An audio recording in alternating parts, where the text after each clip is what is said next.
Eu não tenho nenhum conflito de interesses, entendeu? Então eu não participo de nenhum comitê específico sobre o tema, mas a minha curiosidade acabou levando com que eu pudesse proporcionar informações sobre esse conteúdo ali para algumas pessoas em outras oportunidades, assim como essa. Então, eu gostaria de começar falando sobre o conceito de bad news, que é o de más notícias, que é muito simples. Então, qualquer notícia que você altere negativamente a visão do indivíduo sobre o seu futuro, isso acaba se encaixando, em bad news. Então, o conceito que foi muito bem definido lá em 1984 se mantém ali até hoje. Mas quando a gente fala em más notícias, a gente tem uma conexão direta com a dificuldade de essa notícia ser dada, ser passada, né? Ser colocada para a família ou para algum paciente. E essa dificuldade deve ter alguma explicação. E é a partir daí que vieram as respostas baseadas nesse porquê. Dar boas notícias é extremamente agradável, mas dar más notícias é uma tarefa muito desagradável. E isso traz aí essa dificuldade de você expressar essa informação para alguém. Fora que, quando você é médico, o seu desejo sempre é proporcionar esperança para o paciente, para aquela família que o acompanha. E quando na má notícia vem a possibilidade de você tirar essa esperança, isso deixa ela ainda mais difícil. Além da reação da família, além da reação daquele paciente, que pode ser a reação mais diversa possível, e aí o médico que vai estar dando essa notícia pode ter muito medo desse tipo de reação. E essa incerteza, não só de você lidar com a emoção do outro, mas de você lidar com a sua própria emoção, também traz essa dificuldade. Então, eu elenquei aqui 4 possíveis respostas de por que dar más notícias acaba sendo tão difícil.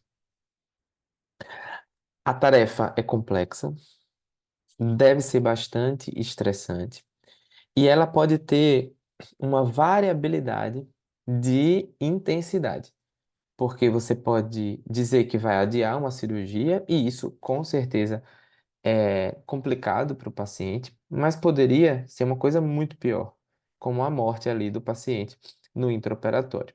Então, essa variabilidade também entra aí nessa complexidade e no caráter de ser estressante um evento como esse.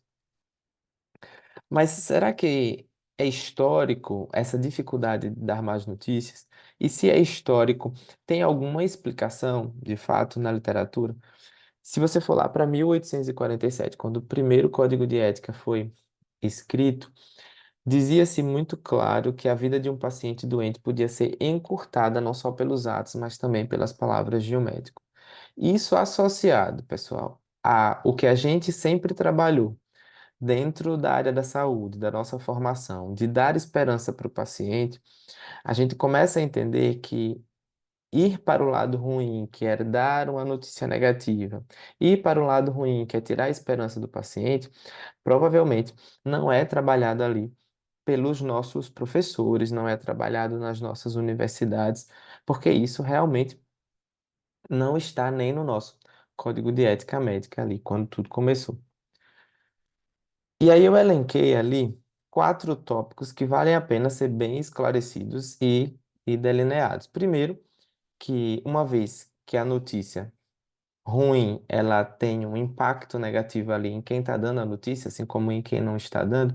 Mas será que esse impacto tem uma relação direta com a falta de habilidade de comunicação, que poderia deixar essa notícia muito mais palatável? Será que nós estamos em ambientes propícios para dar essa notícia? Será que os ambientes onde estamos dando notícia, eles estão sendo preparados pelos locais onde a gente trabalha? Será que a gente não está sabendo lidar com o sentimento de culpa, uma vez que a gente é formado para dar esperança, a gente é formado para curar e a gente é formado para não tirar tudo que é possivelmente bom ali do paciente? Será que a gente sabe lidar ali com uma possível sensação de culpa quando a gente possivelmente cometeria um evento que não é positivo ali para o paciente? E trazendo especificamente para o centro cirúrgico, que é um ambiente em que eu circulo bastante e que tem muita relação com muitos que estão aqui na sala, Ali é um ambiente de ritmo frenético. Então, quando acontece um evento como esse, onde precisa se parar tudo, será que de fato esse parar tudo acontece? Exemplifico com 5 cirurgias marcadas, um evento negativo acontece na primeira de cirurgia. Será que para-se para lidar melhor com a comunicação de más notícias e os 4 eventos seguintes, no caso, as 4 cirurgias seguintes, elas provavelmente serão abortadas ou adiadas para que esse evento seja muito bem trabalhado? Então, muito provavelmente não. Então, estamos diante aí de decisões difíceis depois de um evento adverso e, consequentemente, não estamos com profissionais nem sempre experientes para isso. E quando eu falo experiente, eu não estou falando apenas de idade, eu estou falando de lidar com a má notícia. Como a gente se comporta? Será que estamos de fato preparados? Será que fomos formados para isso? E isso traz ali a experiência para esse profissional. E as consequências psicológicas. E aí, essas consequências psicológicas não só para os pacientes e familiares, como também para os profissionais envolvidos. E eu exemplifiquei aqui o anestesiologista porque é a minha área. Mas essas consequências psicológicas podem combinar também consequências profissionais. O fato de você não saber lidar com aquele evento, o fato de você não saber lidar com o sentimento de culpa, o fato daquela má notícia não foi comunicada ali da forma como talvez devesse ser comunicado, será que isso não traria ali consequências tanto psíquicas quanto profissionais no seu dia a dia? Bem, o ensino formal em habilidades de comunicação, muitas vezes ele não é abordado. Então, às vezes a gente está na faculdade e o tema habilidade de comunicação não é passado para os alunos. Muitas vezes a gente está na residência médica e os residentes não têm essas habilidades de comunicação dentro do seu conteúdo programático. E aí a gente acaba aprendendo aonde? No nosso trabalho, no dia a dia. No nosso trabalho, entre aspas, porque nem sempre tudo que a gente aprende no nosso dia a dia, ele de fato é uma habilidade muito bem trabalhada, correta, né, adequada, de uma formação específica. E esse treinamento que a gente aprende no trabalho, ele é altamente variável. Às vezes é específico para algumas situações, mas a gente não aprende para outras situações. E eles advêm de preceptores que também não tiveram nenhum treinamento formal. Então é como se fosse uma bola de neve. E aí a gente nem sempre faz a comunicação de forma efetiva, justamente por causa disso. Então, talvez aprender habilidades gerais de comunicação possa fazer com que o médico comunique essa má notícia de uma forma menos desconfortável. E aí é menos desconfortável para um lado quanto para o outro, para o médico quanto para os familiares. E aí fica mais satisfatório, fica mais compreensível. Você consegue vencer essa barreira, você consegue ir para a próxima etapa ali desse processo. E aí eu trouxe uma pesquisa, ela não é muito recente, mas ela ilustra muito bem que o assunto ele precisa ser desenvolvido continuamente. Então eu vou explicar mais ou menos como funcionou essa pesquisa. Então era um questionário que foi passado ali para residentes de oncologia e oncologistas da Sociedade Americana. E essa pesquisa foi feita ali em 1998, a publicação saiu em 2000. E eles, nessas questões, tinham perguntas bastante interessantes que eu vou ilustrar algumas aqui para vocês. A primeira delas pergunta exatamente o seguinte: numa média ali mensal, qual a frequência que você tem para comunicar a má notícia para um paciente? E aí, como eram residentes de oncologia ou oncologistas, falava de recorrência de quadro oncológico, diagnóstico, né, progressão da doença. E aí, aproximadamente 23%, porque eles foram avaliados em 2 dias, e depois aí eles tiraram a média. Aproximadamente ali 20% disseram que num mês, menos que 5 vezes. Então, todo o resto entra ali no mais de 10, entre 5 e 10 vezes, entre 10 e 20 vezes, mais que 20 vezes. Então, uma regularidade considerável, pensando que essas notícias são dadas mensalmente. Uma outra pergunta que eu achei bastante interessante é se eles tinham algum tipo de treinamento ou ensinamento ali específico em comunicação de más notícias. E aí, formalmente, apenas 4,8%, quase 5%. Todos os outros citaram que não aprenderam assim necessariamente formalmente, é, muito aprenderam ali no seu dia a dia. E aí vem uma pergunta que me chamou a atenção, porque as outras subsequentes acabam contrastando um pouco sobre isso. É como ele se sente sobre a sua própria habilidade para comunicar más notícias. E aí, a maioria relataram que muito bom é a sua, ou boa é a sua habilidade para comunicar más notícias. Então, mais de 50% relatou que tranquilo, eu acho que eu me sinto bem com as minhas próprias habilidades. E eu reforço que a minoria deles tiveram algum tipo de formação específica ali sobre o assunto. E uma outra pergunta é: o que você sente? É, qual é a parte que você sente que é mais difícil na comunicação ali da má notícia? Então, a primeira coisa foi ser honesto, mas não tirar ali a esperança do paciente e lidar ali com as emoções do paciente, como choro, raiva, ficou em segundo lugar. E aí me vem a pergunta: se você estiver bem preparado, apesar de não ter tido uma formação específica, teoricamente você não estaria ali, não teria que saber lidar melhor com situações como essa, então com a sua honestidade, com as emoções do outro, uma vez que você foi preparado ali formalmente. Então, como se tivesse um contraste ali de informações passadas por esses indivíduos. E uma última pergunta foi: você teve qualquer treinamento ali, tecnicamente falando, para responder às emoções do paciente?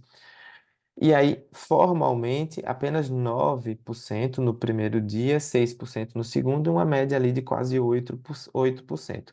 Mas todo o resto não aprendeu ali formalmente. Então, eles não tiveram uma formação específica, não foram preparados tecnicamente para lidar com as emoções do paciente. Eles se sentem capazes para lidar com essa comunicação, mas não estão confortáveis com a honestidade que precisa ser dada nesse momento, sem tirar a esperança, e também ali com as emoções do outro, lidar com as emoções do outro.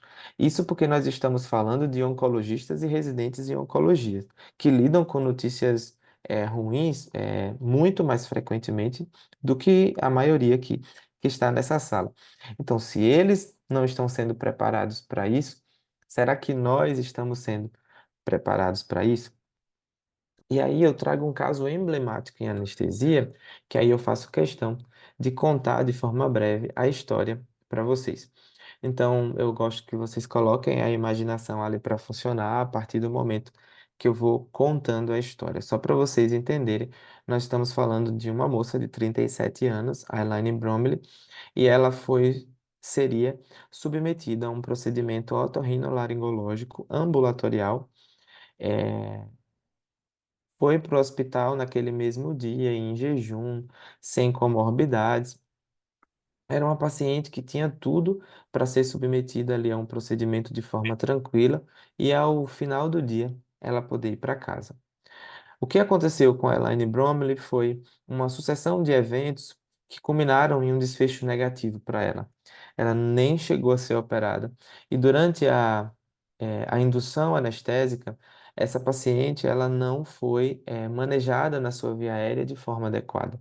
Então, várias tentativas de intubação orotraqueal, várias tentativas de passagem de máscara laríngea, várias pessoas envolvidas ali nesse processo, possivelmente uma sequência mal programada ali no manejo da via aérea dessa paciente. Ela acabou tendo um desfecho neurológico muito complicado depois de horas de tentativa de intubação e sem uma oxigenação adequada. Foi para UTI muito grave e dias depois a Elaine Bromley foi a óbito. Essa história, quem faz cursos de manejo de via aérea em anestesiologia, escuta e assiste ela de forma frequente. Mas a gente sempre olha, hum, assistindo esse vídeo que simula o que aconteceu com a Elaine Bromley, a gente costuma ali olhar o lado do médico, o lado dos enfermeiros envolvidos, o lado da Elaine Bromley, mas a gente não costuma olhar o outro lado. E eu acho que quando estamos falando de comunicação de más notícias, a gente precisa olhar todos os lados. Quando eu falo o outro lado para vocês, é porque lendo esse livro, que é O Princípio da Caixa Preta, o autor é Matthew Syed, que foi publicado em 2016, eu pude me reencontrar com a história da Elaine Bromley. Uma história que agora não vai ser mais contada apenas por quem ministrava os cursos de via aérea para mim e para várias pessoas ali, anestesistas, nas salas de aula prática em anestesiologia. Agora eu estou com o marido da Elaine Bromley, que vai contar para a gente um pouquinho de tudo ali, o que de fato aconteceu. E é no livro de Matthew Syed que o Martin, que é o marido da Elaine, fala ali tudo que ele passou e o que sentiu ali naquele momento. Então eu vou começar, eu vou ler para vocês esse texto, e aí, como eu falei da imaginação, tentem colocar ela aí para trabalhar, porque vale bem a pena. Às 11 horas daquela manhã, o telefone tocou na sala dos Bromley, em North Meston. Pediam a Martin que voltasse ao hospital o mais rápido possível. Ele pôde sentir que alguma coisa estava errada, mas não estava preparado para o choque de encontrar a esposa em coma, lutando pela vida. Com o passar das horas, ficou claro que a situação estava piorando. Martin não conseguia compreender. Ela estava saudável. Seus dois filhos estavam em casa esperando sua volta. Tinham comprado os biscoitos para ela. Afinal, o que havia dado errado? O doutor Edwards levou para um canto. Olhe, Martin, houve alguns problemas durante a anestesia, ele disse. É uma dessas coisas que acontecem. Acidentes às vezes acontecem. Não sabemos por quê. Os anestesistas fizeram todo o possível, mas simplesmente não funcionou. Foi uma exceção, um caso único. Eu sinto muito. Não houve menção às infrutíferas tentativas de intubação, nem à falha de não se ter tentado uma traqueostomia de emergência, nem a tentativa da enfermeira de alertá-los para o desastre que assomava. Vou repetir. Não houve menção às infrutíferas tentativas de intubação, nem à falha de não se ter tentado uma traqueostomia de emergência, nem a tentativa da enfermeira de alertá-los para o desastre que assomava. Então Marty assentiu e disse: Eu entendo, obrigado. O autor, ele abre o livro com essa história. E ele abre com essa história porque ela tem tudo a ver com o fracasso, né? Essa política da cultura punitiva em que muitos profissionais vivem e o receio dessa cultura punitiva acontecer com eles. Os médicos envolvidos no caso esconderam e mascararam os fatos que aconteceram ali com a Elaine Bromley. Inclusive, eles não estavam sozinhos. O hospital ele informou a Marty que só com um processo legal ele teria acesso às informações do procedimento operatório de Elaine. Aí eu tentei achar algumas informações aqui no país sobre processos contra médicos e é bastante difícil você achar essas informações, inclusive essas informações não são nem tão recentes e eu achei só de São Paulo. Mas é uma informação bastante interessante, porque negligência, imperícia ou imprudência seria realmente o que levava, na maioria dos casos, a processos contra médicos, mas relação médico-paciente estava no segundo lugar, ficando ali por volta de 10% dos casos. E uma comunicação de más notícias inadequada, ela pode se encaixar muito bem ali num problema de relação médico-paciente, como dá em processos contra médicos. Será que existem modelos que possam nos ajudar nesse processo de comunicação de más notícias? Existem vários. E aí, na minha pesquisa, eu achei tantos, mas elenquei apenas alguns, e mesmo assim eu vou só me aprofundar em dois para vocês, mas tem vários modelos. O primeiro deles é o que de fato começou o processo de uma comunicação setorizada e uma comunicação didática de mais notícias. É o modelo Bíceps, que utilizou estudos de guerras, e aí envolve a Segunda Guerra Mundial e outras guerras que aconteceram no decorrer dos anos. E esses estudos provaram que o prognóstico a longo prazo de indivíduos que passavam por uma reação de estresse devido ao combate podia ser melhorado se esses pacientes eles fossem tratados rapidamente ali, bem próximo do local que aconteceu o evento estressor. E se a gente estiver falando de indivíduos com uma predisposição a situações de grandes ansiedades, essa situação ela ainda é mais bem responsível. Então, esse modelo bíceps, a gente agora vai destrinchar aí esse nome falando algumas palavras. O modelo pede que lidar com esse tipo de evento estressor tem que ser breve e objetivo. Então, sem muitas firulas. Esse modo tem que ser imediato. O sentimento ali de culpa, o sentimento de pesar, ele deve ser confrontado rapidamente após o evento traumático, ou tão logo ali aqueles sintomas possam ser reconhecidos. Ele pede também que exista a centralidade, onde as discussões ocorram com todos ali envolvidos naquela possível catástrofe.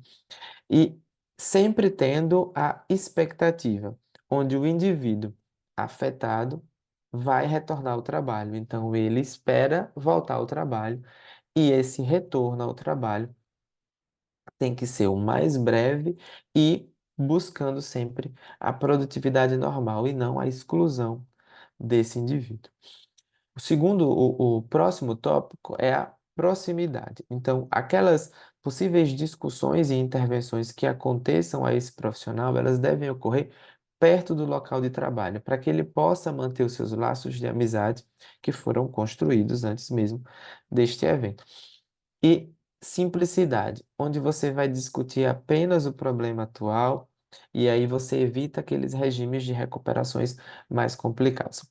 Mas é um modelo bem militarizado, bem engessado, que porventura, para o médico, talvez precisava ser um pouco flexibilizado. E aí eu busquei um modelo não só mais médico do que o bíceps, como mais brasileiro, porque ele foi feito no Brasil. É o modelo paciente, que é um instrumento de comunicar mais notícias, mas na realidade aqui nossa, do país. Ele foi baseado em um outro modelo, que é chamado de Spikes, e o mnemônico paciente foi muito bem pensado, porque traz ali a sensação da realidade brasileira. No modelo Spikes, existiam 6 etapas que estão dentro do modelo paciente, mas no modelo paciente, existe uma 7ª etapa, que é não abandone o paciente ou familiar que é primordial para atender ali as expectativas que esse modelo traz para a gente. E é exatamente esse modelo que eu vou destrinchar para vocês, porque cada letrinha está associada a uma palavra ou alguma frase, desde a preparação até o traçar uma estratégia para o paciente. E agora a gente vai destrinchar cada uma dessas letras. O P de paciente, que é o preparar, esse modelo espera que o profissional de saúde esteja muito preparado antes de transmitir aquela notícia ruim. Então, a preparação precisa de um pouco de tempo. Então, você tem que ter a veracidade das informações como um pré-requisito imprescindível. Então, você não vai mentir para aquele indivíduo ou para aqueles familiares, mas que essa veracidade das informações possam estar diretamente relacionados com a consulta ao prontuário médico, onde vai estar tudo muito bem ali direitinho informado para que as informações se encaixem. E também existe uma recomendação que se consulte a literatura médica para possíveis dúvidas, porque aí vai ficar mais fácil para um esclarecimento. E não adianta dar uma notícia num corredor lotado de gente passando de um lado para o outro. A gente precisa de um ambiente adequado, onde você possa proporcionar privacidade e conforto e sem barreiras físicas entre o médico e o paciente. No caso, não poderia ser numa janela ou numa porta separando eles.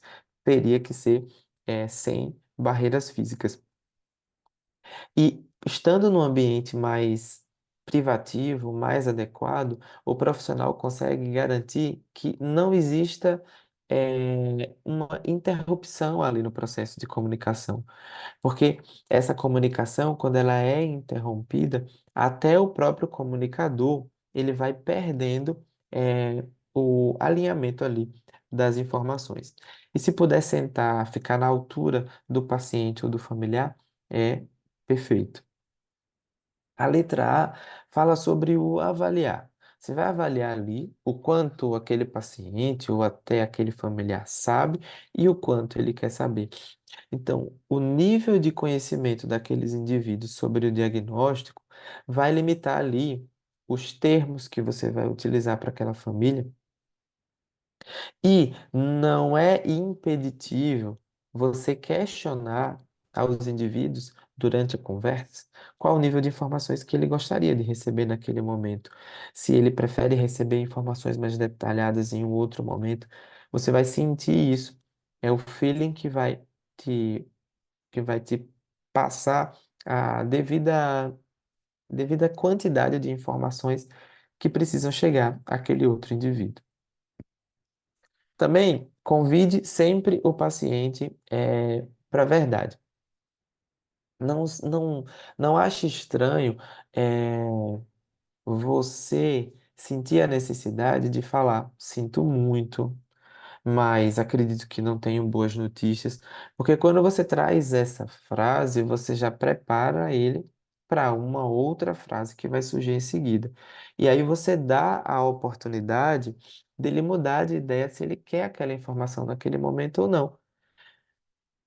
Às vezes vai querer, às vezes não vai querer.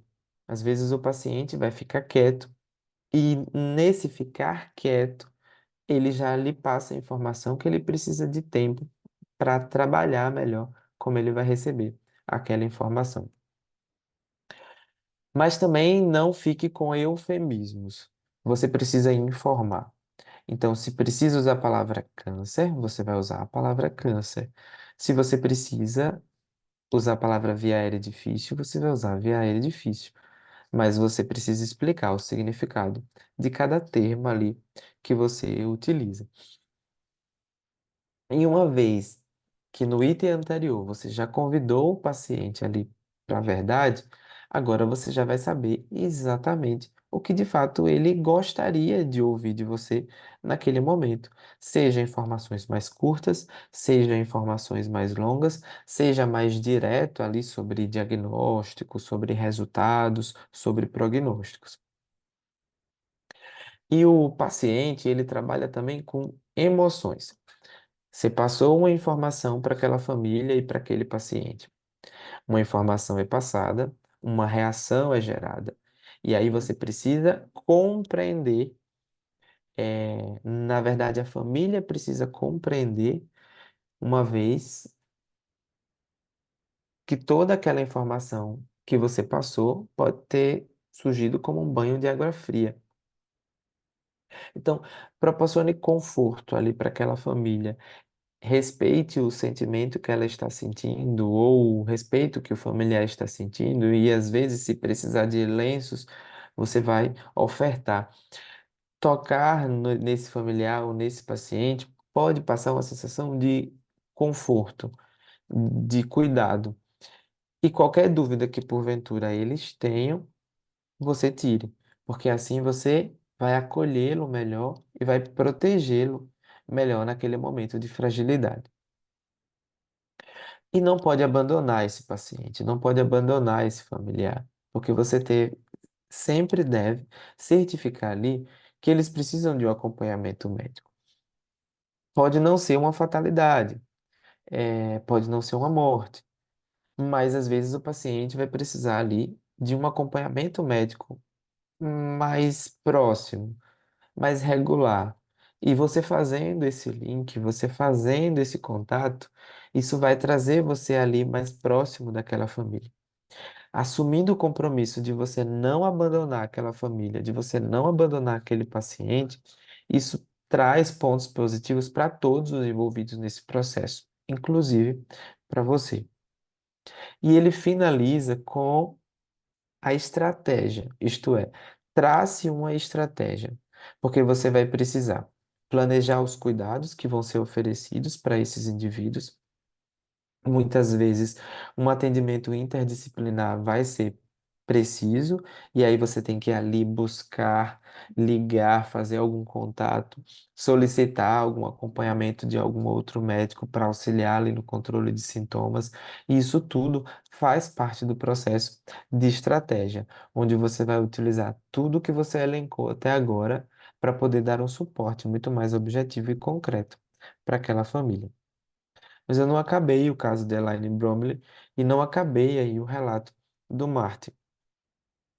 Às 11h15 de 11 de abril de 2005, a Elaine Bromley morreu depois de 13 dias em coma. Marty, que estivera a seu lado diariamente, voltou ao hospital minutos depois. Quando chegou, Elaine ainda estava quente.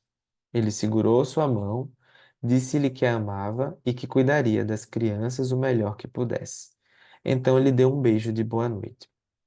Antes de regressar no dia seguinte para recolher os objetos pessoais dela, perguntou às crianças se queriam ver a mãe uma última vez. Para sua surpresa, elas disseram sim. Eles foram levados a um quarto e Vitória ficou ao pé da cama, enquanto Adam estendeu a mão para tocar na mãe e dizer adeus. Elaine tinha apenas 37 anos. E aí, a grande questão desse caso é que o Martin, ele é piloto de avião e uma vez que ele tem essa profissão, ele está inserido numa cultura que lida de uma forma um pouco diferente ou até muito diferente com o erro. Ele acredita que o erro ele precisa ser estudado, que ele precisa ser documentado, uma vez que a aviação trabalha diretamente com a correção dessas falhas, identificando todos os passos dessas documentações que identificaram ali aquele problema, aquele erro. O Martin Bromley, ele fundou uma associação depois do que aconteceu com a Elaine, que se chama Clinical Human Factors Group. E aí, essa associação foi criando uma pressão intensa ali sobre a comunidade médica. Naquela época houve uma grande repercussão, mas um impacto muito positivo também para a própria comunidade. E o pensamento da caixa preta, que foi tirado da aviação, ele foi transferido para esse projeto do Martin, onde todos os processos que acontecem precisam ser analisados. As falhas, elas precisam ser vistas, elas precisam ser ajustadas. Ele acabou levando para a comunidade médica uma nova forma de pensar. E aí muitos médicos do mundo inteiro escrevem para o Martin, escrevem para a sua fundação, com o propósito de quê? De melhorar os seus processos de segurança do paciente. E muitos deles baseado estritamente no protocolo de aviação. E também inspirados nesses esforços de Martin Bromley. Todo, tudo que ele angariou financeiramente durante o processo, ele investiu exatamente no cuidado com segurança do paciente e na sua fundação. Então, pessoal, para finalizar essa aula, o que eu consigo perceber é que para a gente alcançar um Break Bad News, que é uma comunicação de mais notícias adequada, nós precisamos trabalhar com três coisas: com a verdade, com a simplicidade e com a empatia. Muito obrigado.